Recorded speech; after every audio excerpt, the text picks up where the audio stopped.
As Hess stood in the dimly lit courtroom surrounded by cold stares and the weight of his past mistakes, his final request silenced everyone. He just wanted to see his dog.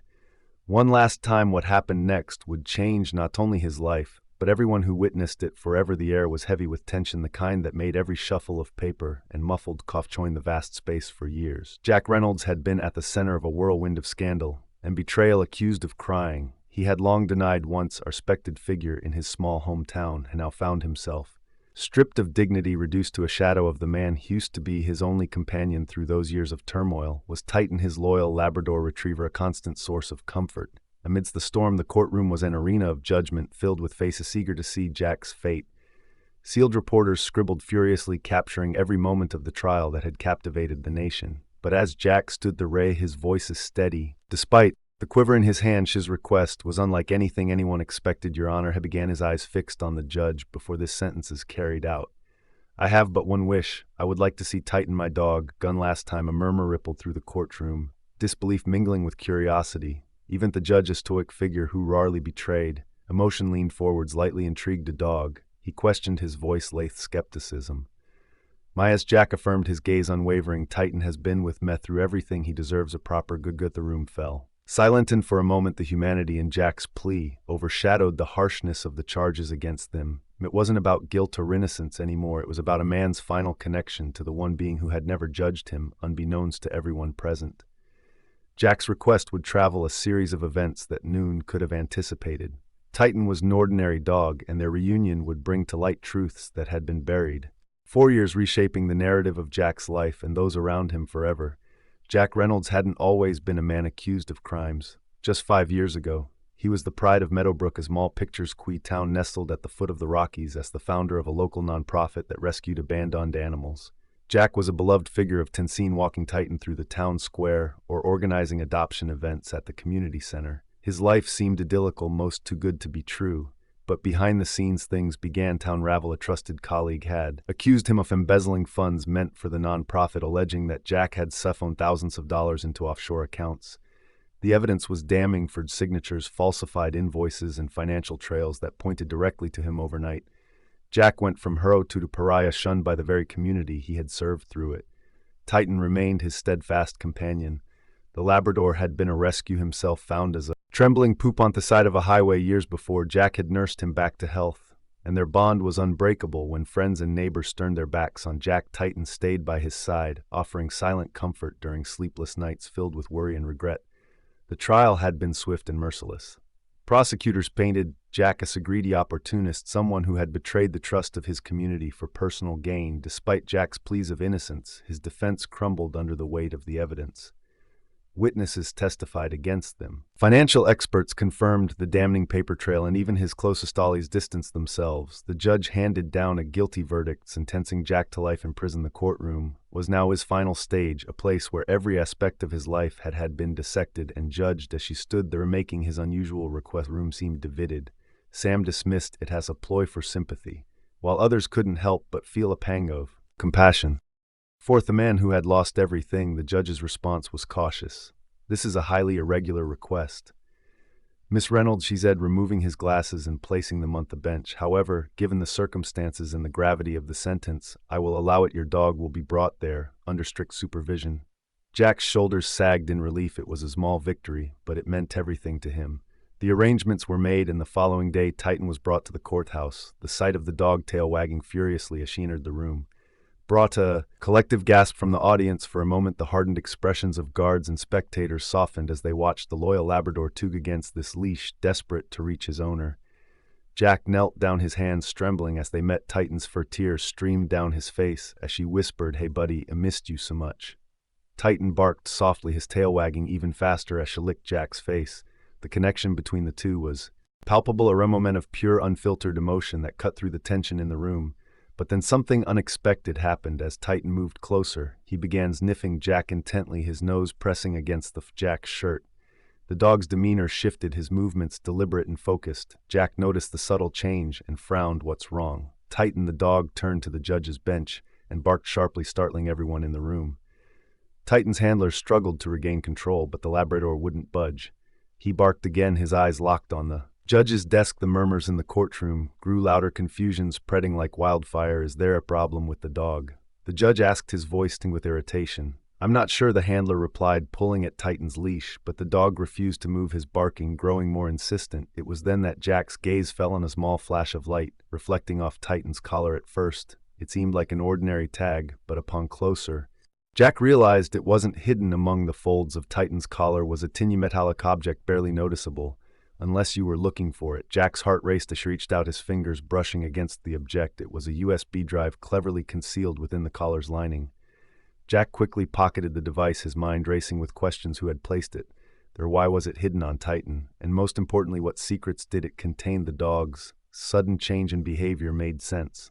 Now Titan wasn't just happy to see him, he had been trying to deliver something important, unbeknownst to everyone in the room. This small device held the potential to change everything. It wasn't just a symbol of hope. For Jack, it was a lifeline, a chance to prove his innocence and uncover the truth about the betrayal that had destroyed his life. As the courtroom settled back into an easy silence, Jack's mind was anything but quiet. For the first time in years, a spark of hope ignited within him. Titan, his loyal companion, had just given him a reason to fight back in the holding cell.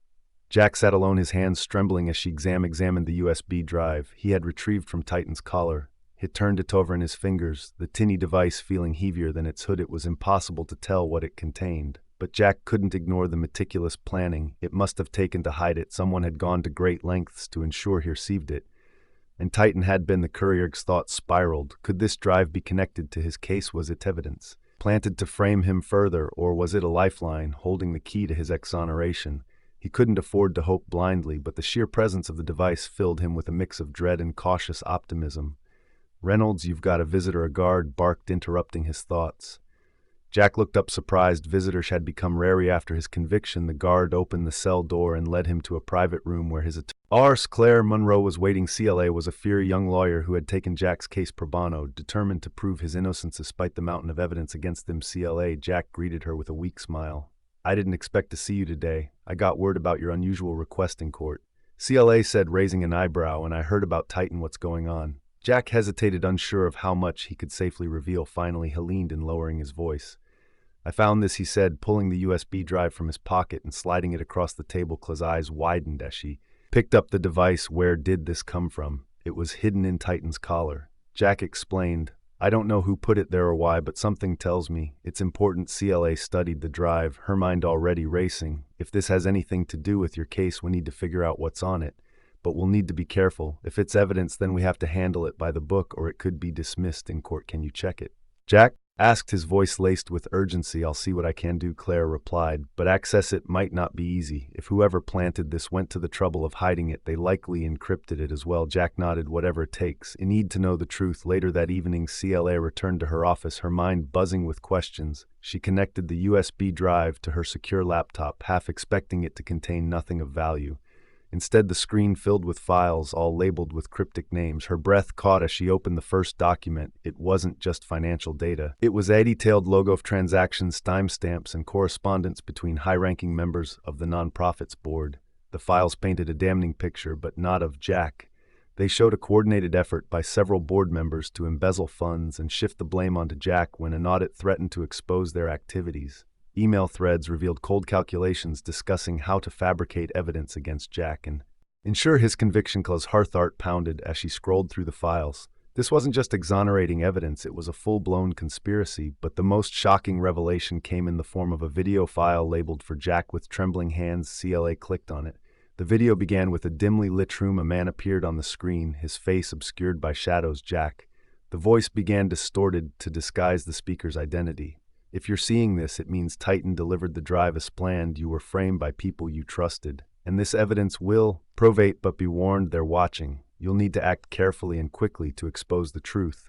CLA froze, the weight of the situation sinking in. Whoever had created this video clearly had inside knowledge of the conspiracy, but why hadn't they come forward themselves? Why had they chosen to place the burden of revealing the truth on Jack? Determined, Claire began downloading and encrypting the files, taking every precaution to protect the evidence. She couldn't risk the data being traced or tampered with. The next day, Jack sat in his cell anxiously awaiting news. When CLA finally arrived, her expression was a mix of triumph and urgency.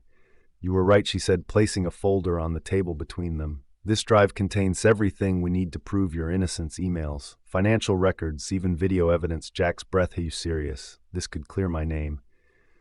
Claire confirmed, but it's not just about clearing your name. This is bigger than you. The people who framed you are powerful, and they won't let this information come to light without a fight. What, Dowd? Jack asked, the spark of hope in his eyes tempered by the gravity of her words. Claire leaned in, her voice low. We need to be strategic. If we move too fast, they'll have time to cover their tracks. But if we wait too long, they could find out we have this evidence. I'll start building a case, but you need to be prepared. This won't be easy. Jack nodded, the weight off the challenge ahead pressing down on him, but for the first time in years she felt a glimmer of hope. Titan's loyalty, Cla's determination, and the mysterious drive had given him a fighting chance. The air in the courtroom was heavy with anticipation as Jack returned to his cell. His emotions oscillated between relief and anxiety. The evidence CLA had uncovered was a breakthrough, but it also brought new risks. The people who framed him were powerful, and exposing them would put him, CLA, and even Titan in danger. He had spent years behind bars feeling powerless. But now, the stakes were higher than ever. Back at their office, Cla dove deeper into the files from the USB drives. She meticulously cataloged every document, cross-referencing dates, emails, and financial transactions. The deeper she dug, the more connections she found, revealing a sprawling conspiracy that extended far beyond the nonprofit. The board members who framed Jack were implicated in a web of corruption involving high-profile individuals. And government contract was not a small operation. It was systemic. As the hours ticked, Bone buzzed with a text message from a blocked number. Stop digging. This isn't your fight. Her heart skipped a beat. She glanced around her offices, suddenly hyper-aware of her surroundings. Were they watching her? How did they know she was involved? Shaking off the fear, took a deep breath. She knew this kind of intimidation came with the territory. If anything, it confirmed she was on the right track. Despite the warning, CLA decided to press forward. She called in a trusted IT specialist, Lucas, to analyze the drive's encryption and verify its authenticity. If they were going to present this in court, every piece of evidence had to hold up under scrutiny. This isn't just a mature-level encryption, Lucas remarked as she worked on the files. Whoever did this was a pro. They wanted to protect this data at all costs. Can we trace who created it? Claire asked, leaning over his shoulder. Lucas shook his head. In a chance. They covered their tracks too well, but what I can tell you is that this data is solid. There's no doubt it was pulled directly from internal servers. Meanwhile, Jack's mind raced as she sat alone in his cell. Titan's role in delivering the USB driver replayed in his thoughts. The loyal dog been his only constant throughout the turmoil. And now Titan had given him a fighting chance, but questions lingered. Who had orchestrated this? Why had they chosen him to carry the burden of exposing the truth? And most importantly, how far would the conspirators silence him? The next morning, CLA visited Jack with updates. As they sat across from each other, she outlined the depth of the conspiracy. This isn't just about you anymore. CLA began. The people who framed you are part of something much bigger. They've been funneling money through shell companies, falsifying documents, and using nonprofit funds for personal gain. If we bring this to light, we won't just clear your name, we'll be a network of corruption. Jack leaned back in his chair, trying to process the enormity of what she was saying. So what's the plan? I've started building the case. CLA said, but we need to be careful. These people have resources and connections. They'll come after you if they feel threatened. Then let's make sure they don't see it coming. Jack replied, determination hardening his voice. CLA nodded. We'll need to move in phases. First, I'll secure the evidence with a third party.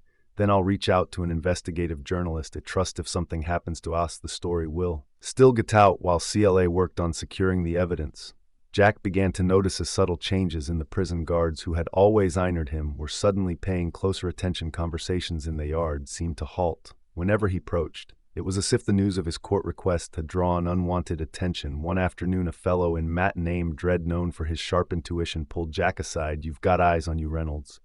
Red warned, his voice low. Word is some people on the outside don't like the noise you're making. You'd better watch your back. Jack nodded, appreciating the warning, but refusing to show fear. He had spent years enduring the daily grind of prison life. He wasn't about to crumble. Now, meanwhile, Cla's efforts to contact her journalist friend Sophie and were met with resistance. Sophie was intrigued by the story, but wary of the risks. If this is big as you say, CLA, you're putting yourself in the crosshairs. Sophie cautioned during a phone call. You need to be sure you can handle the fallout. I don't have a choice. CLA replied, Jack's life depends on this, and so do the lives of everyone else they've wronged. Sophie's, I'd send me what you have, I'll take a look, but I'm not promising anything. CLA knew that convincing Sophie to run the story was only half the battle. They needed concrete proof. and while the USB drive provided plenty, she needed to tie the evidence directly to the conspirators. That meant finding a way to connect the files to specific actions and decisions made by the board members. As CLA and Sophie strategized, Jack received an unexpected visit from Titan's former trainer, a retired K-9 officer named Mike. The trainer's sudden appearance raised Jack's suspicions, but Mike's calm demeanor quickly put him at ease. I heard about what Mike said, sitting across from Jack. In the visitor's area, that dog was always special, but I didn't think he'd ever be involved in something like this. Why are you here?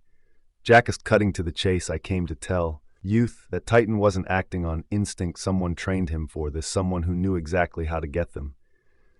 Toyu, Jack's heart raced. Do you know who? Mike shook his head. Not yet, but I have a feeling we're going to find out soon. Cla's initial relief over the progress they had made was short. The deeper sheen, and Sophie delved into the evidence, the more intricate the web of corruption appeared. The nonprofit wasn't just a front for financial fraud. It wasted to larger, more dangerous entities with far-reaching influence. What initially seemed like embezzlement turned into something far more sinister. Cla's investigative trailed her to a series of anonymous offshore accounts transactions linked back to companies that didn't officially exist, hell corporations masking illicit operations. The money trail suggested ties to organized crime and possibly even government contractors who were using the nonprofit as a laundering mechanism. Late one evening, CLA's at her dimly lit apartment, poring over financial documents, she received an unexpected call from Sophie. It found something. Sophie said, her voice urgent. The names on these documents, one of them belongs to a federal contractor. They supply surveillance equipment to the government. If we connect this to them, we're not just dealing with corporate fraud. We're looking at classified operations. Classified. Cla's stomach tightened. How classified are we talking? Enough to make people disappear if we're not careful. Sophie replied grimly. While in prison, Jack felt the increasing weight of his situation. Red's warnings lingered in his mind, and the heightened scrutiny from the guards was impossible to ignore. During a routine inspection, one of the guards made a veiled comment that sent chills down Jack's spine.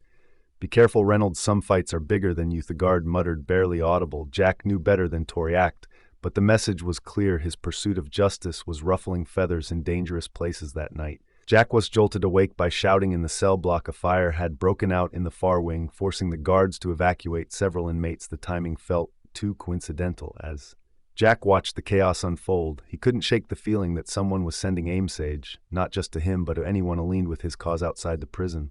Cla's situation was becoming increasingly precarious. She noticed unfamiliar cars parked near her home and a growing number of coincidences: emails mysteriously disappearing, files being corrupted, and her phone line intermittently cutting out. Someone was clearly trying to sabotage her efforts. Refusing to back down, Claire turned to Lucas for help. You need a secure way to keep these files, she said, handing him a hard drive containing the most critical evidence. Is something they can't touch no matter what. Lucas nodded, his expression serious. I'll set up redundancies and encryptions. They'll need a small army to crack this. As Lucas worked, CLA decided to take a calculated risk. She reached out to an anonymous whistleblower, forum posting a cryptic message about her findings. She hoped it would attract allies who would provide additional protection or at least draw public attention to their investigation. While CLA struggled with external threats, Sophie unearthed another critical piece of the puzzle. She had discovered a link between the nonprofit's board members and a shadowy figure known only as Lazarus. Was a notorious fixer, someone who specialized in burying scandals and neutralizing whistleblowers. The mention of his name in the documents confirmed the scale of what they were up against. Sophie immediately called CLA. We've got a problem. She said Lazarus is involved. Cla's blood rankled. Are you sure? Positive. His name appears in encrypted communications tied to the nonprofit's offshore accounts. If he's in this, we're not just fighting a corrupt board. We're fighting someone who's made a career out of silencing people like us back in prison. Jack received an envelope during mail call. Inside was a photograph of Titan accompanied by a chilling note. Don't let your dog become collateral damage. The note sent Jack into a silent fury. Whoever sent it had crossed the line. Titan had already been through enough, and the idea of anyone using him as leverage was unbearable. Jack folded the note and tucked it into his pocket, vowing not to let this fear show. When CLA visited him later, Jack showed her the note. She read it, her face pale but resolute. They're trying to intimidate us, she said, her voice firm. But it won't work. We too close to the truth despite the mounting pressure. Claire and Sophie continued to piece together the evidence with Lucas's help. They decrypted a set of files that revealed a timeline of events leading to Jack's arrest. The timeline exposed how the nonprofit's board members had manipulated public records, falsified audits, and fabricated witness testimonies. It was damning proof, but it still lacked one critical element: A direct connection to the people behind the scenes, desperate for answers. Clara visited the possibility of involving Mike Titan's former trainers. He called him hoping he could provide insight into how Titan ended up at the courthouse with the USB drive when Mike arrived at their office. He brought with him a stack of old training logs and a wealth of knowledge about Titan's abilities. Whoever orchestrated this knew what they were doing, Mike said. Flipping through the logs, Titan was trained for specific scenarios, delivering messages, navigating complex environments. This wasn't a coincidence. Or you think you can trace who might have retrained him? Claire asked Mike and nodded slowly. It'll take time, but I've got a few ideas as the stakes continued to rise. Claire and Jack found themselves drawing strength from unexpected sources. Jack's resilience and Titan's unwavering loyalty became symbols of hope for CLA, while Claire's determination to fight for justice reignited Jack's sense of purpose. Together, they resolved to push forward no matter the cost. CLA sat in her office late at night, staring at the scattered documents and evidence that painted a chilling picture of corruption. The air was heavy with unspoken fears, but amidst the chaos, Titan rested at their feet, this calm demeanor a stark contrast to her growing anxiety. Despite everything, the dog remained a source of quiet reassurance, a reminder of why they were fighting. The phone rang, cutting the silence. It was Sophie. I just got off the line with a contact at the whistleblower forum. She began, her voice taut with urgency. They've confirmed something big. Lazarus has been mobilized. Claire leaned forward. What does that mean for you? It means they're aware of us. CL Lazarus doesn't get involved unless someone's rattled the wrong cages. We're not just investigating anymore. We're targets. The words hung in the air, their weight undeniable. For a moment, Claire considered pulling back, not for her sake, but for Jackson Titan's, yet deep down she knew retreat wasn't an option. Meanwhile, Jack sat alone in his cell, the photograph of Titan clutched tightly in his hand. The note he had received earlier replayed in his mind like a haunting refrain. The thought of Titan being used as leverage, Gwetethim filling him with both anger and dread. Red's words echoed in his memory. You've got more fight in youth. And you realize when the prison chaplain visited later that evening. Jack hesitated before speaking. Do you believe some fights are bigger than us? Sheisked, his voice low. The chaplain, an older man with kind eyes, nodded. Of course, but that doesn't mean we're powerless. Sometimes the biggest fights require the smallest acts of courage. Jack absorbed the words, finding a flicker of clarity amidst this inner turmoil. He realized that his fight wasn't just for himself, it was for Titan, for Claire, and for the truth. The next day, Claire met Sophie in person for the first time since the investigation began. They sat across from each other in a quiet cafe, their voices hushed as they discussed their next steps. Sophie brought a new piece of evidence, a series of code emails that tied the nonprofit directly to government contracts. The implications were staggering. This could blow the lead off everything. Sophie said, sliding the printed emails across the table. But if we use it, we'll paint a target so big in her backs that there'll be no going back. CL studied the documents, her mind racing. If we don't use it, remains in prison, and the people behind this getaway, with it. Sophie sighed, leaning back in her chair. Like, no, but we need to be strategic. One wrong move, and they'll bury us before we can do anything back at the prison. Jack was escorted to the visitation room for an unexpected meeting. CLA had managed to arrange a brief visit, knowing that seeing Titan would be impossible for. Now instead she brought news. I've got evidence, CLA began, her voice a steady budding edge with urgency. Real evidence that ties this whole thing together, but it's risky. Jack, if we push too hard, they'll come after us. Jack looked at her, his expression resolute. Do it, whatever it takes. Claire, don't let them win. Claire hesitated, then nodded. I won't, but you need to promise me something to stay strong. No matter what happens, we'll get through this. Jack gave her a faint smile. I've got Titan waiting for me on the other side. That's all the strength I need. Later that evening, Sophie discovered a vulnerability in the system they were investigating. One of the shell companies tied to the nonprofit had been carelessly managed, leaving traces of its connections to high-profile individuals.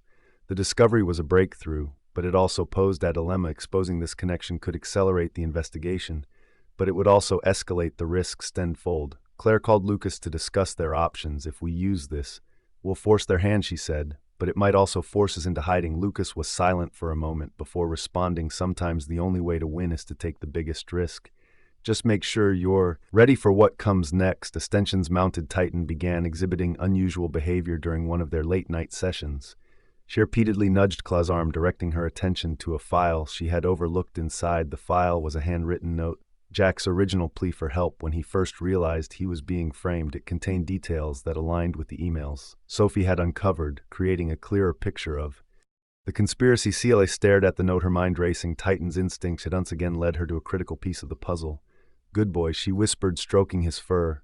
We're going to figure this out. Despite the mounting evidence, doubt began to creep into Clay's thoughts. She confided in Sophie during a late-night call. What if we're wrong? What if this doesn't lead anywhere?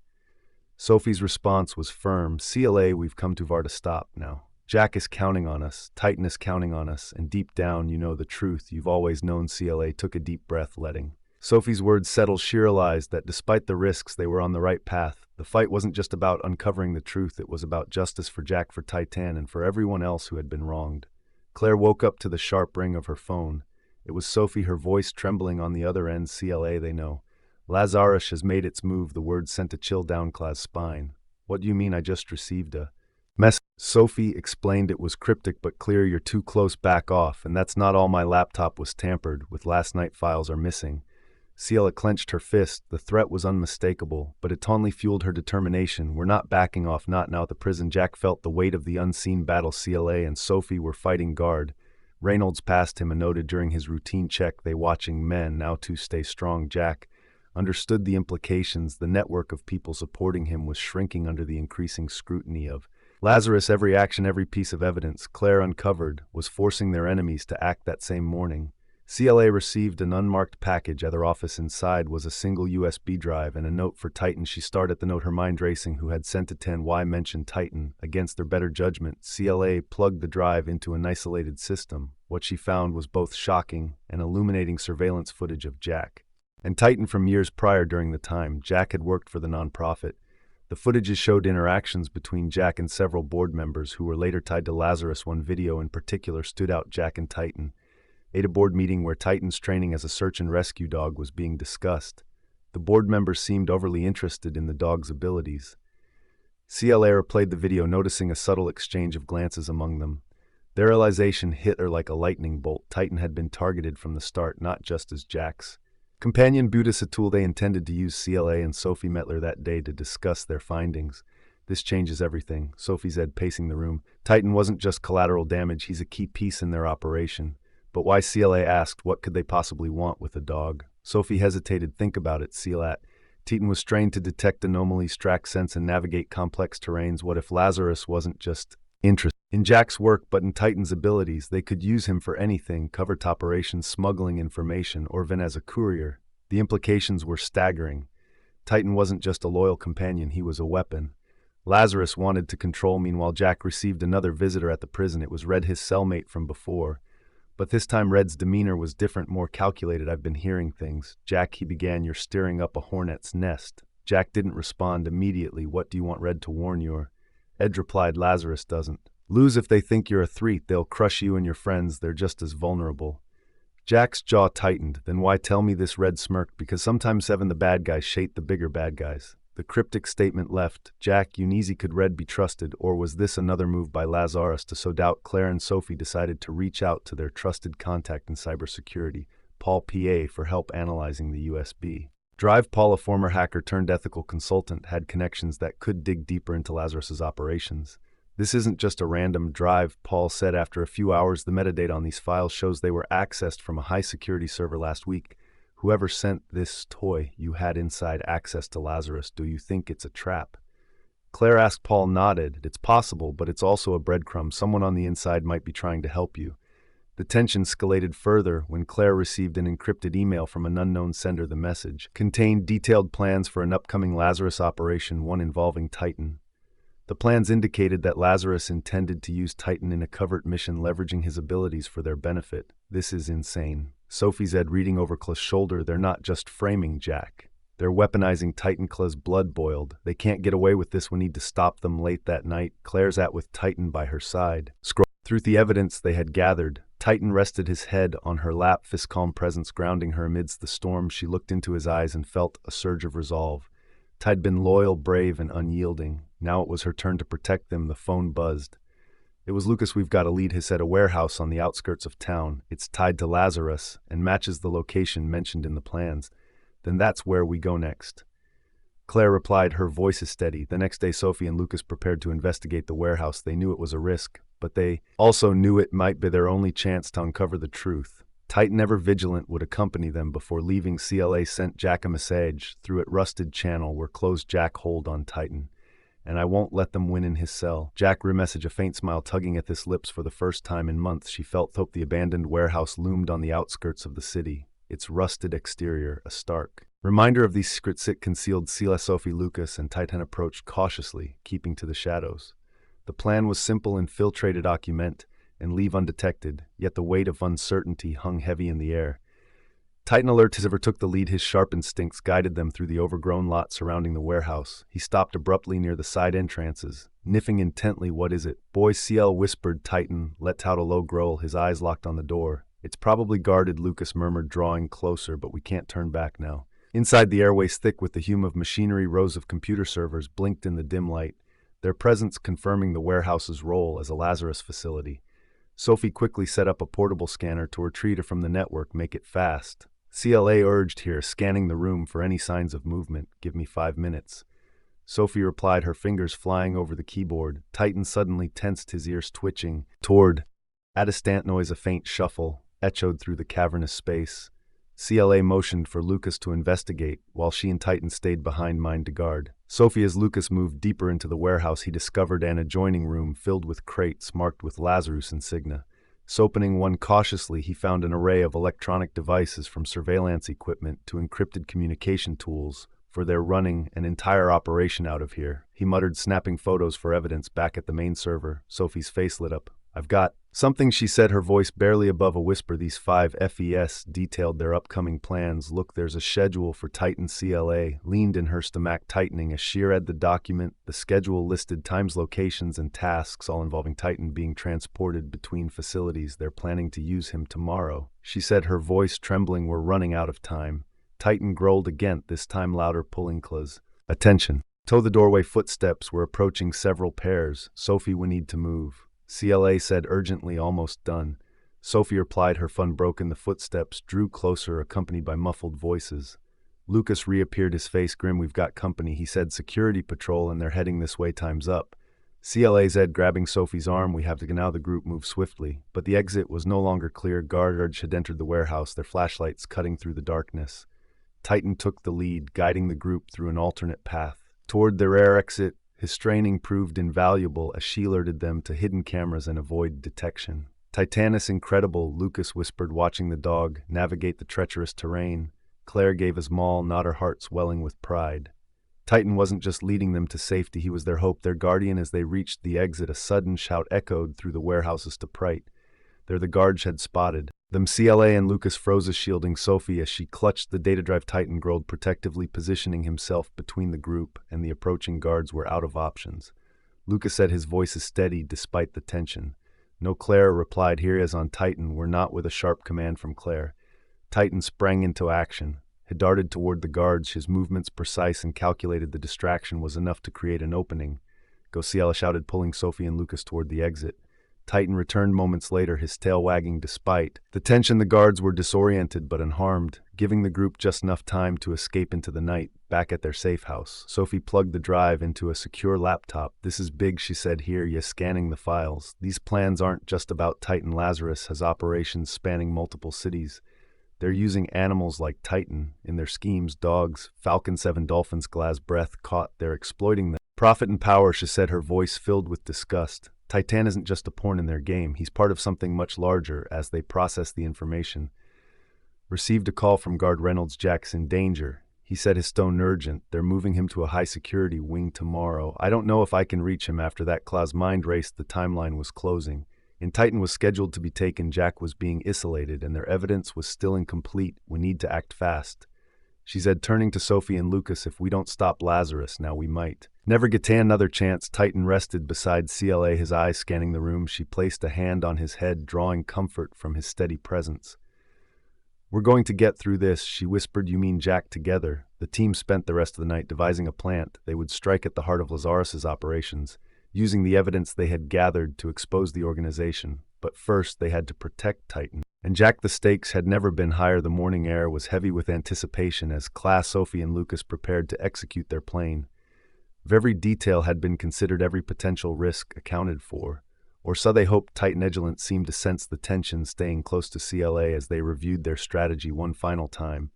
Their objective was clear: intercept the transport scheduled to take Titan to a Lazarus facility simultaneously. They would use the evidence Sophie uncovered to disrupt Lazarus' broader operations and secure Jack's release from the high-security wing. It was a dual-pronged mission that required flawless timing. The first phase began with Sophie infiltrating Lazarus' internal systems from a remote location. She said, her fingers is flying across the keyboard. I'm setting up the signal interference. This should delay their communication long enough for us to move CLA and Lucas, stationed near the transport route, waited in tense silence. Titan sat by claws.